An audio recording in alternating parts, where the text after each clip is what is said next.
नमस्कार, टु दी पोइन्टमा स्वागत छ। म राजीव खत्री। बीपी कोइरालाको 110औं जन्म जयन्तीको अवसरमा हार्दिक श्रद्धासुमन भन्दै कुरा सुरु गर्छु। कांग्रेसबाट कोशी प्रदेश सांसद भएका खगेन्द्र सिंह हंगाम खुलेआम डीएसपी मार्छु भन्छन्। डीएसपी मार्छु भन्ने अपराधिक मानसिकताको एउटा बिरामीलाई कांग्रेसले पार्टीबाट निष्कासन गर्न सक्दैन। जेलमा रहेको अभियुक्त अफ्ताब आलम र बालकृष्ण खाँडलाई ढाडस दिँदै भेट्न कांग्रेसी नेताको लर्को छ। ललिता निवास कृत्य प्रकरणमा मुद्दा चलेका गच्छादारलाई निष्कासन गर्ने सामर्थ्य छैन। शिक्षाको व्यापार गरेर ब्रह्मलुट मचाउने, नेपाली नागरिकलाई नक्कली भुटानी शरणार्थी बनाउने, कोका कोलाबाट घुस लिएको आरोपी र टिकापुरमा कृत्य कागजपत्र मिलाई जमिन हडप्ने, कहिले म राणाको छोरी हो दाइजोको बन्दुक घरमा छ भनेको छ, कहिले किसानको छोरी भन्दै संसदीय समितिको सभापति बनिदिएको छ। अर्काको कोटा दुरुपयोग गर्दै सांसद बनेकी आरजु राणाका काण्ड बीपी कोइरालाको रचना भन्दा बढी छ। जबसम्म समानुपातिक प्रणालीले दुर्गमको कोटा साम्रान्त आरजु राणालाई दिइन्छ, कृषि समितिको सभापतिमा जहानिया राणा शासनको सन्तानलाई दिइन्छ भने बीपीको समाजवादबाट कांग्रेस पतित भइसक्यो। यति हुँदा पनि चुइक्क बोल्न सक्दैन कांग्रेसी जन। वास्तवमा आजको देउवा कांग्रेसलाई बीपी जयन्ती मनाउने हक छैन भन्दा पनि हुन्छ।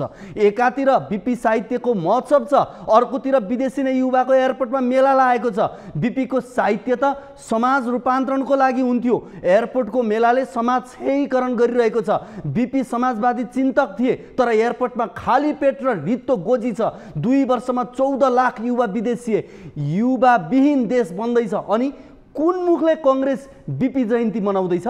लोकतन्त्रको मतलब समाजको अन्तिम व्यक्ति र राष्ट्रपतिको उति नै दर्जा हुन्छ, तर देशमा 2000 भिआइपी छन्। यो आफैमा अलोकतान्त्रिक छ। एउटा व्यक्ति रमाउने र अर्को व्यक्ति टुलु टुलु हेर्ने असमानतालाई लोकतन्त्र भनिदैन। भिआइपी कुप्रथाको अन्त्य नभई मुलुकमा लोकतन्त्र आउँदैन, देशमा लोकतन्त्र छैन। अनि कांग्रेसले बीपीलाई के भनेर सम्झिन्छ? उबेला अदालतमा बयान दिँदै गर्दा बीपी कोइरालाले भनेका थिए, यो देशमा देशभक्त नेपाली को छ? जबकि यहाँ कोही हिन्दुस्तानवादी छन्, कोही चीनवादी छन्, कोही अरूवादी। बीपी कोइरालाले आजभन्दा 4.5 दशक अघि भनेको राजनीतिक प्रक्षेपण काट्टी कुट्टी अहिले पनि जस्ताको त्यस्तै मेल खान्छ। मानव नेपालीहरू अमेरिकन वा चीन वा भारतको दलाल जस्तो मात्रै भइरहेका छन्। बर्मजियाको असली पेडा पसल भने जस्तै यो देशका अधिकांश नेता कसको असली दलाल बन्ने भन्ने प्रतिस्पर्धामा छ। अब भन्नुस्, कांग्रेसलाई बीपी जयन्ती मनाउने हक छ? 2015 सालमा भएको नेपालको पहिलो संसदीय चुनावमा नेपाली कांग्रेसले 2/3 स्थान हात पार्यो। यो जितसँगै बीपी कोइराला प्रधानमन्त्री भए। सूर्यप्रसाद उपाध्याय सर्वशक्तिमान गृहमन्त्री बनाइए। 2017 सालको राजनीतिक कुपछि प्रधानमन्त्री लगायत थुप्रै नेताहरू जेलका पाहुना भए, तर त्यही सरकारका शक्तिशाली गृहमन्त्री उपाध्यायले दलहरू विरुद्ध राजाको प्रयोजनमा भएको बुद्धिजीवी भेलालाई सम्बोधन गर्दै प्रजातन्त्रका लागि विदेशी भूमिकामा लड्नेहरू अन्तर्राष्ट्रिय तत्त्व हुन् भनेर अभिव्यक्ति दिएका थिए। त्यति मात्र होइन, उपाध्यायले देश बाहिर बसेर यहाँ भित्र अशान्ति गर्ने भन्दै बीपीको नागरिकता च्युत गर्नुपर्ने अभिव्यक्ति समेत दिएका थिए। जबकि त्यो सभाको अध्यक्षता नेपालको सबैभन्दा पुरानो पार्टीका खाटी नेता टङ्कप्रसाद आचार्यले गरेका थिए। नेपाली कांग्रेसमा मात्र होइन, समग्र नेपाली राजनीतिमा यस खाले बेमानी अहिलेसम्म पनि कायम छ। बेमानीको भाइरसको एन्टिभाइरस कांग्रेसमा आजसम्म पत्तो लागेको छैन। बिल गेट्सले सानेपामै सफ्टवेयर कम्पनी सारे पनि सम्भव होला जस्तो लाग्दैन। कांग्रेसमा शरणार्थी मानसिकता हावी हुँदा धोका, निराशा र अविश्वास एक पुस्ताले अर्को पुस्तालाई हस्तान्तरण गर्ने कोसेली बनेको छ। अब भन्नुस्, कांग्रेसलाई बीपी जयन्ती मनाउने हक छ? हेर्नुस् न, दुर्भाग्य होइन र आजसम्म कांग्रेसको केन्द्रीय राजनीतिमा राष्ट्रिय हितका विषयमा कहिले गम्भीर बहस नै हुँदैन। होला व्यक्ति असल आए, तर समग्र राजनीति गुट फुट झुट र चुटबाट कहिले माथि उठ्न सकेन। अनि कुन मुख लिएर कांग्रेस बीपी जयन्ती मनाउँदैछ? लोकतन्त्र र सुशासन एकअर्काका पर्यायवाची शब्द हुन्। साँचो लोकतन्त्रमा कसैको मान मर्दन हुँदैन र कसैबाट हुनु हुँदैन। सबैको विचार र भावना अटाउने वातावरण नै प्रजातन्त्रको न्यूनतम आधारशिला हो। बुद्धले पनि भनेका छन् नि, एकदमै निन्दनीय वा एकदमै प्रशंसनीय मानिस न उहिले थियो, न आज छ, न भोलि हुन्छ। तर कांग्रेसमा कोही कसैको कुरा सुन्ने पक्षमा छैन। म नै कांग्रेस, कांग्रेस नै म हुँ भन्ने अवस्थामा छ। अरू त अरू स्वतन्त्र भनिएका र आशा गरिएकाहरू समेत अब त भुइँमा न भाँडामा भइसके। धरानमा अशोक लिम्बूलाई बोलेको भरमा पक्राउ गरियो अनि छोडियो। हिटलरको फाँसीवादी शासनको कथा सुनेको थियो, तर धरानका मेयर हर्क साम्पाङ त प्र्याक्टिस नै गर्न थालेछन्। अशोक लिम्बूको दोष, मेयर साहेब बाटोमा पानी जमेको कारण स्थानीय बिरामी भए। हेर्नुस् त, यति भनेको आरोपमा एक दिन हिरासतमा बस्नु पर्यो। राणा शासन गयो, राणा शासनकालीन चरित्र गएन, नयाँ व्यक्ति आए, सामन्ती अवशेष सकिएन, अलोकतान्त्रिक र असहिष्णु जनप्रतिनिधि। यति भनियो भने फेरि मेयर साहबका अनुयायीहरूको चित्त दुखाउनुहुन्छ। राम्रो काम गर्दा राम्रो हो भनेर खुलेर प्रशंसा गरेको छ। आशा गरिएका मेयर हुन् हर्क साम्पाङ। अझै बिग्रिएको केही छैन। तपाईको जनतालाई केन्द्रमा राखेर काम गर्ने तौर तरिका यो देशका 101 कम्युनिस्टहरूलाई पनि मात खुवाइदिनेछ। यति हो। मेयर साहब, मुखबाट बोली निकाल्नु अघि एकपटक सोच्नुस्, लेख्नु अघि 2 पटक सोच्नुस्, केही काम गर्नु अघि 3 पटक सोच्नुस्, सधैँ एक्का राख्नुस्। घमण्डले मान्छे फुल्न सक्ला तर फैलन सक्दैन। प्राध्यापक प्रेम चलाउने पिट्ने पनि गलत हुन्, महेन्द्र यादव पिट्ने पनि गलत हुन्, सिंहदरबार आगो लगाउँछु भन्ने बालेन पनि गलत हुन्, डिएसपी मार्छु भन्ने खगेन सिंह पनि गलत हुन्, अनि प्रश्न सोधेकै भरमा जेल पठाउने हर्क साम्पाङ पनि गलत नै हुन्। त्यही भात थालमा उन्जेल भात हुन्छ, तर थालबाट झरेपछि जुठो। जिन्दाबादका हात मुर्दाबादमा उठ्न कति पनि बेर लाग्दैन। भात नै रहन दिने कि जुठो बन्ने? थाल र भुइँको दूरी टाढा हुँदैन है मेयर साहब। दर्शकवृन्द, टु दी पोइन्टमा हामी समसामयिक राजनीतिक विषयवस्तुमाथि यस्तै अर्जुन दृष्टि राख्छौँ। आज हामीले विभिन्न राजनीतिक विषयवस्तुहरू सहितको सामग्री लिएर आएका छौँ। अब कुराकानी गरौँ हर्क साम्पाङकै। जनप्रतिनिधिलाई जनताका सुख दुःखका सारथीको रूपमा लिन्छ। उनीहरू जनतामाझ भोट माग्न जाँदा आफूलाई जनताको सेवकै रूपमा उभ्याउँछन्। दूरदराजका गाउँदेखि सम्पन्न सहरसम्मको विकास, सुशासन र समृद्धि तीनै जनप्रतिनिधिसँग जोडिएका हुन्छन्। जनप्रतिनिधि मध्ये पनि स्थानीय तहको जनप्रतिनिधि जनताको सबैभन्दा नजिकको साथी हो, दैलाको सरकार हो। जनतालाई नजिकबाट सुन्ने, देख्ने र हेर्ने स्थानीय सरकार हो। जनताले आफ्नो दुःख र समस्या सुनाउने भनेको पनि स्थानीय सरकारलाई नै हो। प्रदेश र सङ्घको जनप्रतिनिधि समक्ष आफ्ना समस्या सुनाउने उनीहरूसँग ल्याकत पनि हुँदैन। जनताको जीवनको गुणस्तरमा प्रत्यक्ष प्रभाव पार्ने पूर्वाधार र सेवाको व्यवस्थापन गर्नु स्थानीय सरकारको मुख्य जिम्मेवारी र कर्तव्यभित्र पर्छ।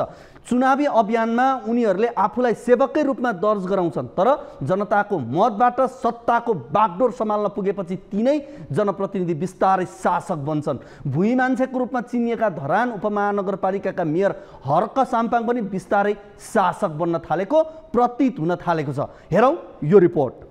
झण्डै 1 दशकसम्म सामाजिक अभियन्ताको रूपमा सक्रिय रहँदा जवाबदेही निकायलाई प्रश्न गरेरै धरानको मेयर बनेका साम्पाङ आफूलाई प्रश्न गर्नेसँग भने कठोर रूपमा प्रस्तुत हुन थालेका छन्। मेयर साम्पाङलाई प्रश्न गरेकै कारण एक युवक प्रहरी थुनामा समेत पुगेका छन्। उनीमाथि प्रश्न गर्दा धरान 15 का अशोक लिम्बू एक दिन प्रहरी हिरासतमा बस्नु परेको। शुक्रबार साँझ लागु औषध विरुद्ध सचेतना अभियान सञ्चालन गर्दै मेयर साम्पाङको टोली धरान 15 मा पुगेको थियो। सोही क्रममा अशोकले मेयर साम्पाङलाई धरानमा मान्छे डेङ्गीले बिरामी भएको तर तपाई चाहिँ फोटो खिचाउँदै हिँड्ने भन्दै प्रश्न गरेका थिए। फोटो खिचेर दाइ एकछिन बग्नु। तिमी चुप लाग। एकछिन दाइ सुन्नु त। तिमी चुप लाग। तिमी विरोध गर्न आको यहाँ? विरोध गर्नु हैन। मलाई भनेको विरोध गर्नु के मान्छे यो मान्छे? के बोल्नु पाइदैन? त्यही बीचमा मेयर साम्पाङले नगर प्रहरीलाई अशोकलाई पक्राउ गर्न निर्देशन दिए। मेयर साम्पाङको निर्देशनपछि नगर प्रहरीले उनलाई शुक्रबार साँझ नै इलाका प्रहरी कार्यालय पुर्याएको थियो। मेयर साम्पाङमाथि प्रश्न गरेकै कारण पक्राउ परेका अशोक शनिबार साँझ रिहा भएका छन्। अशोकमाथि अराजक फैल्याएको मेयर साम्पाङको आरोप छ। धरान अहिले डेङ्गुको हटस्पट बनेको छ। महामारीको रूपमा फैलिसकेको डेङ्गु नियन्त्रणका लागि मेयर साम्पाङले लाभा नष्ट गर्ने अभियान चलाए पनि प्रभावकारी हुन भने सकेको छैन। डेङ्गुका कारण धरानमा 11 जनाको मृत्यु भइसकेको छ भने 24,000 भन्दा बढी संक्रमित छन्। सम्बन्धित निकायले गम्भीर रूपमा नलिँदा धरानका प्रत्येक घरमा डेङ्गु संक्रमित छन् भने प्रत्येक अस्पताल भरिभराउ छन्। उपमहानगरले निशुल्क रूपमा परीक्षण गरे पनि उपचारको सेवा भने दिन सकेको छैन। निम्न आय भएका नागरिक उपचारको पहुँचबाट बाहिर छन्। यसै विषयमा मेयर साम्पाङलाई अशोकले प्रश्न गर्दा उनी प्रहरी हिरासतमा पुगेका हुन्। जनप्रतिनिधि भनेको शासक होइन, नागरिकका सेवक हुन्। यो मेयर साम्पाङले बुझ्न अति आवश्यक छ। जनताले निर्वाचनमा मत दिएर जिताएपछि उनी भन्दा ठुलो मान्छे भइयो भन्ने घमण्ड पाल्नु हुँदैन। दलबाट चुनिएका जनप्रतिनिधि शासक भनेकै कारण धरानले यसपटक स्वतन्त्र साम्पाङलाई चुनेका हुन्। धरानमा केही राम्रो काम हुने अपेक्षाले नै साम्पाङलाई मेयर बनाएको, तर साम्पाङ शासक बन्न खोज्दा धरानको रूपान्तरण र विकास होइन, दुर्घटना र विद्रोह निम्ति नै खतरा बढेको छ। त्यसैले उनी शासक भन्दा पनि सेवककै रूपमा प्रस्तुत हुन सक्नुपर्छ। मेयर साम्पाङले केही राम्रा कामहरू पनि गरेका छन्, तर अराजक शैली र शासक बन्ने चाहनाले उनका राम्रा कामहरू पनि ओझेलमा पर्दै गएको छ। मेयर साम्पाङ धरानका अभिभावक हुन्, अब अभियन्ताको रूपमा प्रस्तुत हुन मिल्दैन। समग्र धरानको अभिभावकत्व निभाउनु पर्छ। मेयर स्थानीय सेवा, सामाजिक हित र नागरिकको सहभागिताको प्रत्याभूतिकर्ता हुन्। स्थानीय जनताका आशा र भरोसाका बिम्ब हुन् र हुनुपर्छ। त्यसैले कसैप्रति आग्रह र पूर्वाग्रह नराखी नगरको प्रगतिका लागि सबैलाई मिलाएर अगाडि बढ्न सक्नुपर्छ। सार्वजनिक पदमा बसेको मेयर साम्पाङले आफ्नो जिम्मेवारी पूरा गर्नुपर्छ र त्यो पदको गरिमा पनि राख्नुपर्छ। अब कोशी प्रदेशको राजनीतिको कुरा गरौँ। कोशी प्रदेशका एमाले संसदीय दलका नेता हिक्मत कुमार कार्की मुख्यमन्त्री पदको पदभार ग्रहण गरेका छन्। सर्वोच्च अदालतको परमादेशले मुख्यमन्त्री उद्धव थापा पदमुक्त भएसँगै प्रदेशसभामा ठूलो दलको नेताको हैसियतमा मुख्यमन्त्रीमा कार्की नियुक्त भएका हुन्। संविधानको धारा 168 को उपधारा 3 बमोजिम कार्की मुख्यमन्त्री नियुक्त भए पनि कार्की नेतृत्वको सरकारलाई 30 दिनभित्र विश्वासको मत लिनुपर्ने बाध्यता रहेको छ। तर के कार्की नेतृत्वको सरकारले तोकिएको दिनभित्र प्रदेश सभाबाट विश्वासको मत प्राप्त गर्न सक्लान्? अस्पष्ट संसदीय अङ्कगणितले कोशीमा स्थिर सरकार सम्भव छ कि अब कोशी मध्यावधिकै बाटोमा त होइन? यावत प्रश्नले राजनीतिक वृत्त गरमाएको छ। हेरौँ यो रिपोर्ट। सर्वोच्च अदालतले कोशी प्रदेशका मुख्यमन्त्री उद्धव थापालाई बिहीबार दोस्रो पटक पदच्युत गरिदियो। साथै एमाले संसदीय दलका नेता हिक्मत कार्कीलाई मुख्यमन्त्री नियुक्त गर्न अदालतले परमादेश समेत दियो। यसअघि पहिलो पटक असार 21 मा सभामुख सहितको समर्थनबाट मुख्यमन्त्री बनेका थापालाई सर्वोच्चले नै पदच्युत गरेको थियो। यो सँगै सर्वोच्चले थापालाई नियुक्तिको प्रक्रिया नमिलेको भन्दै दुई पटक मुख्यमन्त्री पदबाट हटाइदिएको। थापा पहिलो पटक सभामुखको समर्थनमा मुख्यमन्त्री बने भने दोस्रो पटक संसदको अध्यक्षता गर्ने सांसद सहितको समर्थनमा मुख्यमन्त्री बने, जसलाई सर्वोच्चले असंवैधानिक ठहर गरिदिएको हो। थापा पहिलो पटक मुख्यमन्त्री बन्नु अघि एमाले माओवादीको सरकार थियो। पछि माओवादीले समर्थन फिर्ता लिएपछि तत्कालीन एमालेका मुख्यमन्त्री हिक्मत कार्कीले असार 15 गते विश्वासको मत देखाउने प्रयास गरे, तर उल्टै अल्पमतमा परे। 93 सदस्य प्रदेशसभामा उनको पक्षमा जम्मा 46 मत मात्रै झर्यो, जबकि कार्कीको पद कायम रहन 47 मत चाहिन्थ्यो। अन्ततः कार्की नेतृत्वको सरकार ढल्यो। त्यसपछि नेपाली कांग्रेस संसदीय दलका नेता उद्धव थापाले मुख्यमन्त्रीमा दाबी गरेका थिए। संसदको अङ्कगणितका कारण उनलाई पनि 47 मत पुर्याउन अप्ठ्यारो थियो। आफ्नो पक्षमा बहुमत पुर्याउन उनले तत्कालीन सभामुख बाबुराम आचार्यको पनि शनाखत गराएर थापा मुख्यमन्त्रीमा नियुक्त भएका थिए। तर उनको पद 22 दिन पनि कटेन। सभामुखको हस्ताक्षरबाट मुख्यमन्त्री बन्नु असंवैधानिक भएको भन्दै सर्वोच्चले थापालाई पदमुक्त गरिदिएको थियो। साथै थापालाई एक मौका स्वरूप अदालतले पुनः संविधानको धारा 168 को उपधारा 2 अनुसार नै प्रदेशमा सरकार बनाउन बाटो भने खुलाइदिएको थियो। सोही अनुरूप उनी दोस्रो पटक सत्तामा फर्किएका थिए। तर उनको यो पुनरागमन पनि फेरि टिकेन। केन्द्रको सत्ता गठबन्धनको समीकरणमा फर्किने प्रयासमा रहेको कोशी प्रदेशमा सत्ता पक्ष र प्रतिपक्ष बीच सत्ताका लागि फोहोरी खेलहरू प्रशस्तै खेलिए। तत्कालीन सभामुख बाबुराम गौतमको हस्ताक्षरले अमान्य भएपछि गठबन्धनले उनको राजीनामा गरायो। तर सत्ता गठबन्धनले सत्ता हत्याउने भएपछि एमालेकी उपसभामुख काठमाडौँ लागिन्। विश्वासको मत लिन बोलाएको बैठकमा सभामुख र उपसभामुख विहीन त छँदै थियो, एमालेका ज्येष्ठ सदस्यहरू समेत बैठकमा उपस्थित भएनन्। अन्तिममा ज्येष्ठ सदस्यको 9औं नम्बरमा पर्ने कांग्रेसका इस्माइल मन्सुरीले बैठकको अध्यक्षता गर्नु पर्यो। यसरी 4 भदौमा संसद बैठक सञ्चालन भयो। सोही बैठकबाट बैठकको अध्यक्षता गर्ने अन्सारी सहितको मतले थापा मुख्यमन्त्री कायम रहेका थिए। उनले केही बेर अर्का सांसदलाई अध्यक्षता गराउन लगाई थापाको पक्षमा मतदान गरेका थिए। त्यसपछि विश्वासको मत लिएको प्रक्रिया विरुद्ध हिक्मत कार्की सर्वोच्च पुगेका थिए। सोही मुद्दाको सुनवाई गर्दै अदालतले उद्धवलाई हटाएर हिक्मतलाई ठूलो दलको हैसियतले मुख्यमन्त्री नियुक्त गर्न आदेश दिएको हो। सो आदेश अनुसार उनी शुक्रबार नै मुख्यमन्त्रीमा नियुक्त भइसकेका छन्। तर संसदीय अङ्कगणित र गठबन्धनका कारण अझै सरकारको आयुमा भने शंका गर्ने प्रशस्तै ठाउँहरू छन्।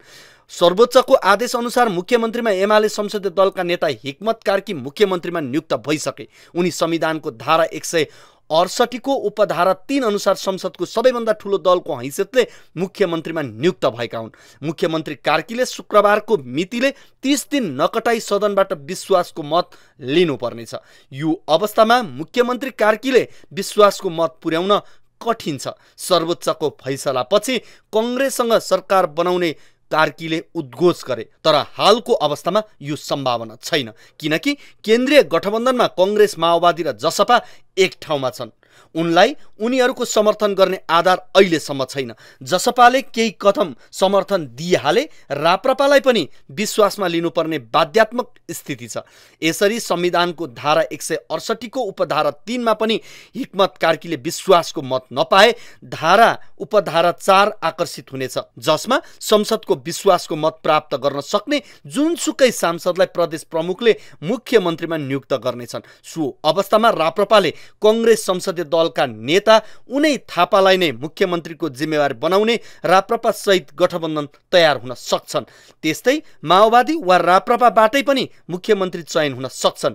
केन्द्रीय सत्ता राजनीतिलाई महिनो गरी नियाल्ने हो भने राप्रपाले पनि कांग्रेसका थापालाई समर्थन गर्न सक्छ, किनकि केही दिन अघि मात्रै बनेको संसदीय समितिमा राप्रपालाई सत्ता गठबन्धनले भागबण्डामा पारेको थियो। सो बेला संसदीय दलमा राप्रपालाई भागबण्डा पारिनु कांग्रेस नेतृत्वकै प्रदेश सरकार बनाउने तयारीको रूपमा पनि हेरिएको थियो।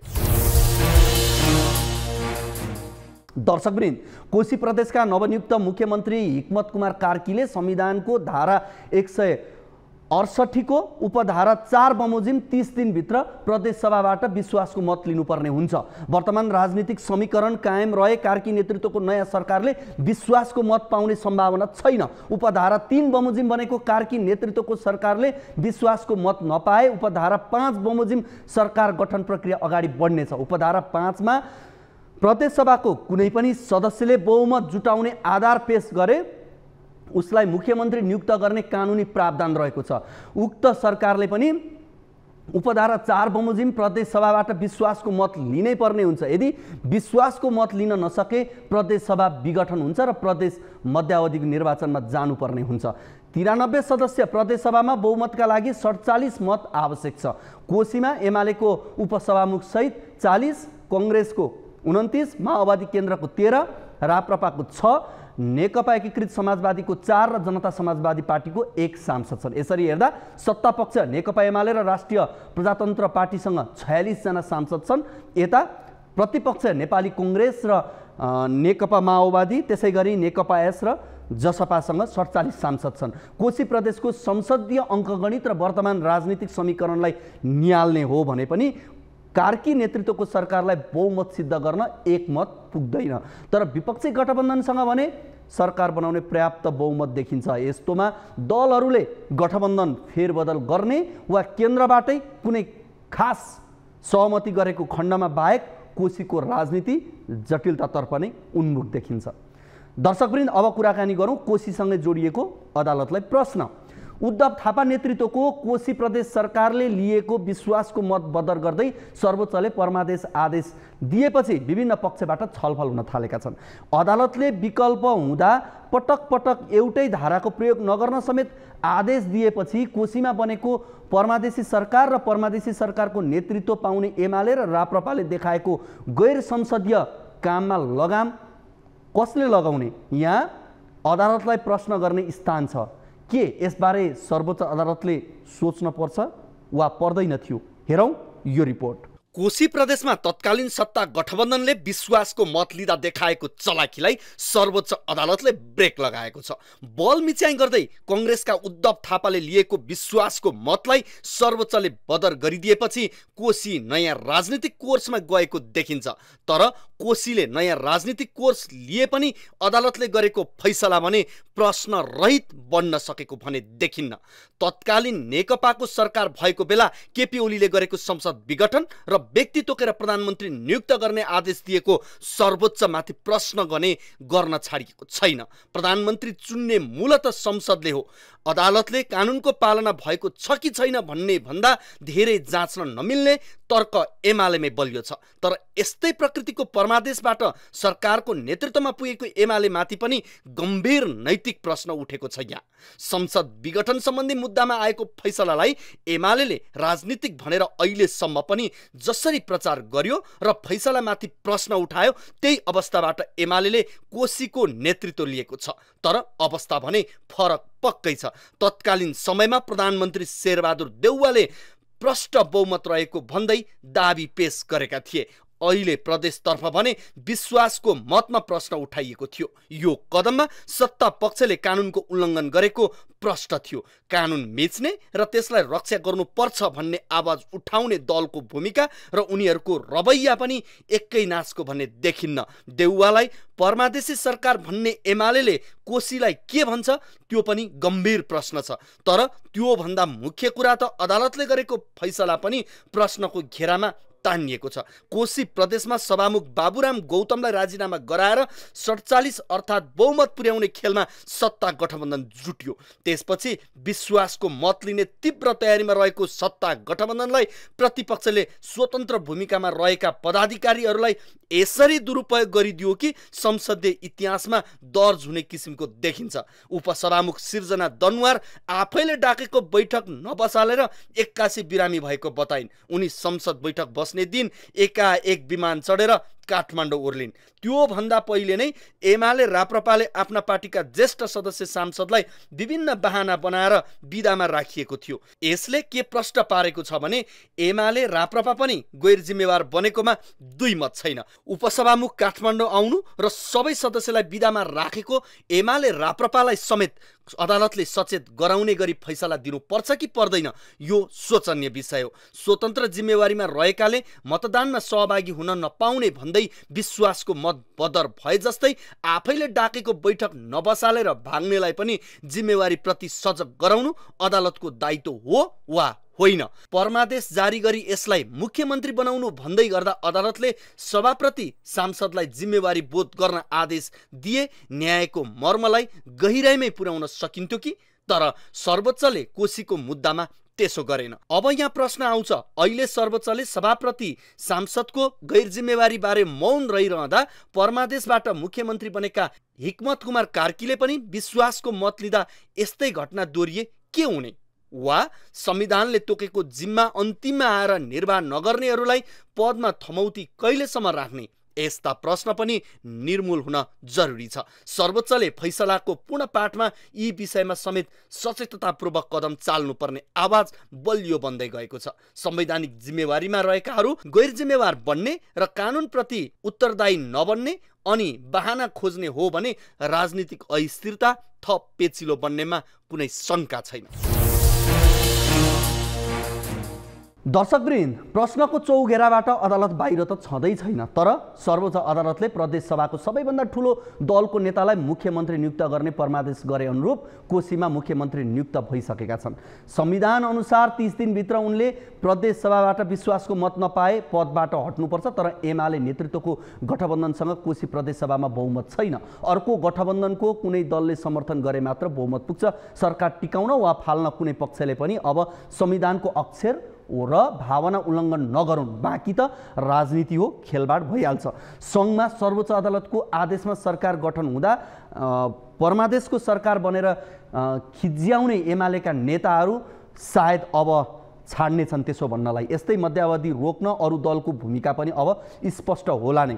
कोसीका तत्कालीन सभामुखबाट जस्तै उपसभामुखबाट पनि नैतिक र राजनीतिक दुवै दृष्टिमा अनुचित काम भएको छ। मतदानका दिन प्रदेशसभामा अनुपस्थित एमालेका अरू सदस्यले त पार्टी छाडेका थिएनन्। उपसभामुखले भने दलगत संलग्नता त्यागेकै हुनुपर्छ। यसैले उपसभामुखले पदीय दायित्व पुरा गर्न नसकेकोमा नैतिक जिम्मेवारी सकारेर राजीनामा गर्नुपर्छ। उपसभामुख पदमै टाँसिने र टाँस्ने काम भए लोकतन्त्र र राजनीतिक नैतिकता हार्नेछ। कोशी प्रदेशमा यस्तो स्थिति आउनुमा प्रदेशसभाको अङ्कगणित छँदैछ। यो जतिकै जिम्मेवारी केन्द्रको राजनीति पनि छ। दलले आफूलाई होइन जनतालाई केन्द्रमा राखेर कोशीको समस्या समाधान गर्न तत्पर हुने हो भने यो समस्या त्यति जटिल होइन। आफ्नो स्वार्थका अनेक मुद्दामा छेडमा मिल्न सक्ने मुख्य दलका नेताहरू कोशीको सरकार निर्माण प्रक्रिया पनि मिल्ने हो भने सर्वदलीय सरकार बन्न सक्छ र अहिलेका लागि यही नै अन्तिम विकल्प पनि हो। यति नगरेर अनेक विद्रूप अभ्यास गरिरहने हो भने कालिदासले भने चाहिँ टुप्पातिर बसेर फेद काटे चाहिँ नेताहरूको पनि राजनीति त्यस्तै गरी कट्छ। त्यसैले यो जटिलतालाई चाँडोभन्दा चाँडो सुल्झाउनमा दलहरूको भलाइ छ। अब कुराकानी गरौँ भूमिकाविहीन संसदको। प्रतिनिधि सभाको मुख्य काम कानुन निर्माण गर्नु हो, तर सरकारले बिजनेस नदिँदा पछिल्लो समय संसद राजनीतिक दलका नेताहरूको आक्रोश पोख्ने थलो भएको छ। राजनीतिक दलको अकर्मण्यता र गैर जिम्मेवारीपनले संविधान जारी भएको 8 वर्षमा पनि संविधान अनुसार बन्नुपर्ने कानुन बन्न सकेका छैनन्। अरू राजनीतिक दलले चाहेका कानुन ऐन भट्टाभट संशोधन भए। एउटै वर्षमा 3 देखि 4 पटकसम्म ऐन संशोधन गरिए, तर आवश्यक कानुन बनाउन कसैले चाहेन। संविधान बनेको 8 वर्षमा अझै 181 वटा कानुन बन्न बाँकी छ, जसमध्ये 151 वटा कानुन सङ्घसँग जोडिएका छन्। 24 वटा प्रदेश र 6 वटा स्थानीय तहले कानुन बनाउनु पर्नेछ, जसमध्ये सङ्घले तत्काल नबनाइ नहुने कानुन 40 वटा छन्। प्रतिनिधि सभाको दोस्रो अर्थात् भर्खे अधिवेशन चलिरहँदा यो 8 महिनाको दौरानमा संसदबाट मिटर ब्याज सम्बन्धी एउटा मात्रै विधेयक पारित भएको छ। सङ्घीय निजामती सेवा ऐन, त्यस्तै गरी सङ्घीय शिक्षा ऐन, टिआरसी विधेयक, सम्पत्ति शुद्धिकरण जस्ता महत्त्वपूर्ण विधेयक पाइपलाइनमा छन्, तर त्यसप्रति सरकार गम्भीर देखिएको छैन। हेरौँ यो रिपोर्ट। मन्त्रालयको कार्यभार सम्हालिसकेपछि दुईटा एकदम मिसनमा लागे। एउटा सङ्घीय निजामती सेवा ऐन ल्याउने र अर्को चाहिँ वास्तवमा जहाँ गयो कर्मचारी चाहिँ म 3 चोटि चाहिँ जनप्रतिनिधि हुँदा 70 मा छु, 74 मा छु र 79 मा हुँदा जहिले पनि कर्मचारी प्रशासन व्यवस्थित भएन, कर्मचारी प्रशासन देखेका संहितामा आधारित भएन। यो सङ्घीय निजामती सेवा ऐन जसरी पनि ल्याउनु पर्ने भनेर चाहिँ सुन्दा म डे 1 देखि लागे। निवर्तमान सङ्घीय मामिला तथा सामान्य प्रशासन मन्त्री अमनलाल मोदीले जिम्मेवारी सम्हालेदेखि नै सङ्घीय निजामती सेवा ऐन आफ्नो मिसन भएको बताउने गरेका थिए। उनले संसदको चालु अधिवेशनबाटै उक्त ऐनलाई टुङ्गोमा पुर्याउनेमा विश्वास दिलाएका थिए। अन्ततः झन्डै 8 महिना मन्त्रीको जिम्मेवारीमा रहेका मोदीको पद गयो, तर सङ्घीय निजामती सेवा ऐन सदनमा प्रवेश गरेन। यस्तै बेपत्ता पारिएका व्यक्तिको छानबिन, सत्य निरूपण तथा मेलमिलाप आयोग ऐन 2071 लाई संशोधन गर्न बनेको टिआरसी विधेयक 6 महिनादेखि प्रतिनिधि सभामा विचाराधीन छ। प्रधानमन्त्री पुष्पकमल दाहाल प्रचण्डले 2079 फागुन 25 गते यो विधेयक प्रतिनिधि सभामा दर्ता गरेका थिए। त्यसयता बारम्बार प्रधानमन्त्री प्रचण्ड र अन्य दलका शीर्ष नेताहरूले टिआरसी विधेयक तत्काल टुङ्गोमा पुर्याउने आश्वासन पनि दिने गरेका छन्, तर कहिले त्यसको कुनै टुङ्गो छैन। यद्यपि कानुन न्याय तथा मानवाधिकार समितिको मङ्गलबार बसेको बैठकले अब 1 साताभित्र यो विषय टुङ्ग्याउने भनेको छ। कार्य प्रारम्भ गरेको समितिले चाहिँ 7 दिन थप गर्ने कुरामा हामी सहमत हौँ। यता साउन 16 गते नै मन्त्री परिषदको बैठकले संसदमा दर्ता गर्ने निर्णय गरेको सङ्घीय शिक्षा ऐन पनि आजसम्म अलपत्र नै छ। मन्त्री परिषदबाट पारित भई संसदमा पेश हुने तयारी भएको नयाँ शिक्षा ऐन शैक्षिक माफियाहरूको प्रभावका कारण सरकारले संसदमा लैजानबाट रोकेको छ। सम्पत्ति शुद्धिकरण सम्बन्धी विधेयक, संवैधानिक परिषद, टिआरसी लगायत केही महत्त्वपूर्ण विधेयकहरू संसदमा विचाराधीन छन् भने कतिपय विधेयक दर्ता समेत भएका छैनन्। प्रतिनिधि सभा सुरु भएको 8 महिना बढी भयो। यो बीचमा सदनबाट आर्थिक विधेयक बाहेक मिटर ब्याज सम्बन्धी एउटा मात्रै विधेयक पारित भएको छ। अहिले पनि सदन निरन्तर चलिरहेकै छ, तर गहन मुद्दामा प्रवेश नै नगरी औपचारिकतामा मात्रै सीमित छ। प्रतिनिधि सभाको मुख्य काम कानुन निर्माण गर्नु हो र संसदलाई बिजनेस दिने काम सरकारको हो, तर सरकारमा सहभागी दलहरू सत्ता मोहमै बढी केन्द्रित भन्दा संसद भूमिका विहीन बन्न पुगेको छ। सरकारले बिजनेस नदिँदा संसद राजनीतिक दलहरूको प्रतिशोध सान्ने थलो बन्दै गएको छ। प्रतिनिधि सभा बैठक सञ्चालन र तलब भत्ताको नाममा राज्यको ढुकुटीबाट दैनिक लाखौं रकम खर्च भइरहेको छ, तर संसदले गर्नुपर्ने काम नगर्दा पछिल्लो समय संसदीय व्यवस्थामाथि नै प्रश्न उठ्न थालेको छ। अब कुराकानी गरौँ प्रधानमन्त्रीको चीन भ्रमणको। प्रधानमन्त्री पुष्पकमल दाहाल प्रचण्डले आगामी असोजको पहिलो साता गर्न लागेको चीन भ्रमणमा नेपालले के एजेन्डा अघि सार्ने भन्ने विषयमा नेपालमा चासो र चर्चा सुरु भएको छ। विश्व अर्थतन्त्रको गणनामा विशेष स्थान हासिल गरिरहेका नेपालको उत्तर र दक्षिणका दुई छिमेकी मुलुकमा नेपालका प्रधानमन्त्री जाँदा चासो र चर्चा हुनु स्वाभाविकै हो। चीन नेपालको छिमेकी मात्र नभई नेपालको विकासका धेरै क्षेत्रसँग जोडिएको छ। नेपाल चीन आर्थिक, सांस्कृतिक एवं ऐतिहासिक सम्बन्ध अहिले झन् महत्त्वका साथ अघि बढेको छ। त्यसैले यतिखेर प्रधानमन्त्री दाहालले गर्ने चीन भ्रमणमा पनि नेपाल र चीन बीचको सम्बन्धको सेतुमा आर्थिक र सांस्कृतिक विषय नै उठ्ने हुन्। नेपालको विकासका लागि चीनले गर्दै आएको सहयोग र पूर्वाधार निर्माणका कुरा यसमा जोडिन्छन् र अहिले त्यसमा बेल्ट एन्ड रोड इनिसिएटिभ BRI-लाई विषय परियोजनाको विषय थपिने देखिएको छ। तर यो भ्रमणमा सोझै काठमाडौँ बेजिङ हुने छैन। पहिले अमेरिकाको न्युयोर्कमा संयुक्त राष्ट्रसङ्घीय महासभालाई सम्बोधन गरे पश्चात उतैबाट प्रचण्डको भ्रमण टोली चीन प्रस्थान गर्नेछ। प्रधानमन्त्री भइसकेपछि प्रचण्डको पहिलो प्राथमिकतामा नपरेको चीन भ्रमणमा कसरी प्रस्तुत हुने भन्नेमा हालसम्म सरकार स्पष्ट छैन।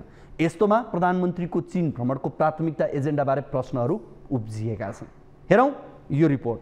प्रधानमन्त्री नियुक्त भए पश्चात पहिलो भ्रमण भारतबाट सुरु गरेका प्रचण्डलाई आसन्न चीन भ्रमणमा नेपाल चीन सम्बन्ध र सहकार्यको गाँठो फुकाउन सहज हुने छैन।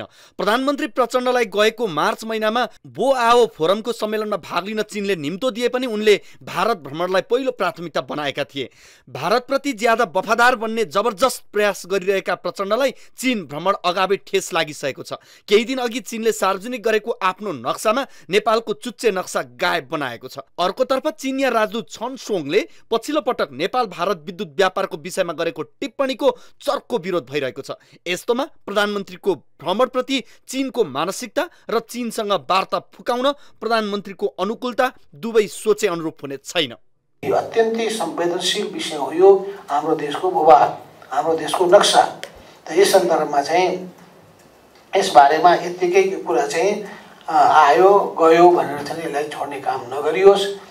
कहाँबाट कमी कमजोरी हुन गए ती कमी कमजोरीहरूलाई राम्ररी खोजनीति गरेर त्यसलाई अहिलेलाई पुर्तार गर्ने, पछिको निम्ति नदोहोरिने, यो दुईटै कुराहरू गर्नुपर्ने आवश्यकता छ।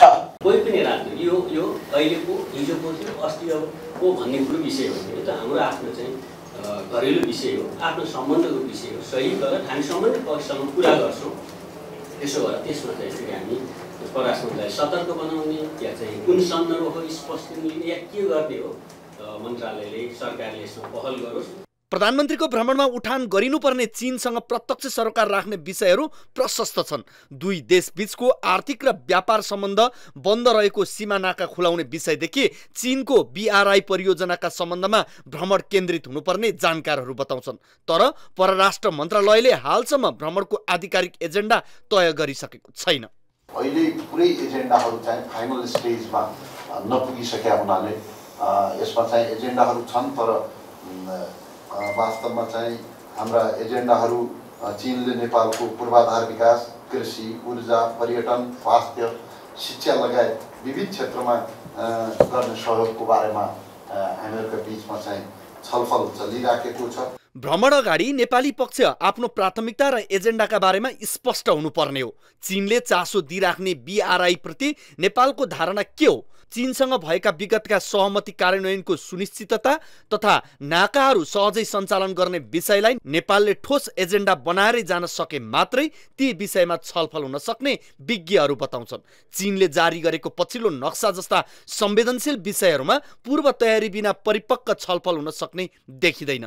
प्रधानमन्त्री भारत भ्रमणमा जानु अघि नेपाली भूमि समेत समेटिएको अखण्ड भारतको नक्सा भारतको नयाँ संसद भवनमा राखिएको थियो। त्यसबारे प्रधानमन्त्रीले कुरा राख्नुपर्नेमा सडकदेखि संसदसम्म नै कुरा उठेको थियो। तर प्रधानमन्त्रीले आफ्नो भारत भ्रमणमा अखण्ड भारतको नक्साबारे विषय प्रवेश नै गराएनन्। जुन एग्रिमेन्टहरू हुने हो त्यसको बारेमा त अगाडिदेखि नै त्यसलाई फाइनलाइज गर्ने, त्यसलाई चाहिँ निर्क्युलमा पुर्याउने, कुन कुन विषयमा के सम्बन्धी कतिवटा एग्रिमेन्ट हुने हैन, त्यो चिजहरू चाहिँ निर्क्युल हुन्छन्। अरू तपसिलका कुराहरूको बारेमा चाहिँ केही चिजहरू पछि पनि चाहिँ हुन सक्लान्। तर हाम्रा जल्दा बल्दा जुन हामीले उठाउनु पर्ने विषयवस्तुहरू छन् ती विषयवस्तु अथवा एमओयू हुने अथवा सन्धि सम्झौता हुने कुराहरू तिनीहरूको बारेमा त पहिला नै तय भएको हुन्छ। नेपालमा अमेरिकी सहयोग परियोजना एमसीसी पारित गरिनुलाई चीनले नरुचाएको मात्रै होइन अस्वीकार गर्न दबाब नै दिएको थियो। त्यसबाहेक नेपाल भारत विद्युत सम्झौताका बारेमा चीनको असन्तुष्टि सतहमै देखिसकेको छ। भारतले आफ्नो लगानी रहेका आयोजनाको विद्युत मात्र किन्ने नीति लिएको छ। यसमा पनि चीन बेखुस छ। यी तमाम असन्तुष्टिका बावजुद प्रधानमन्त्री प्रचण्डले चीनलाई खुसी बनाएर भ्रमणलाई नेपालको पक्षमा लाभदायी बनाउनु पर्ने चुनौती देखिन्छ। दर्शकवृन्द, हामी यो कार्यक्रम हप्ताको 2 पटक आइतबार र बिहिबार लिएर आउँछौँ। आजको टु दी पोइन्टबाट बिदा लिन्छु। हवस् त, नमस्ते।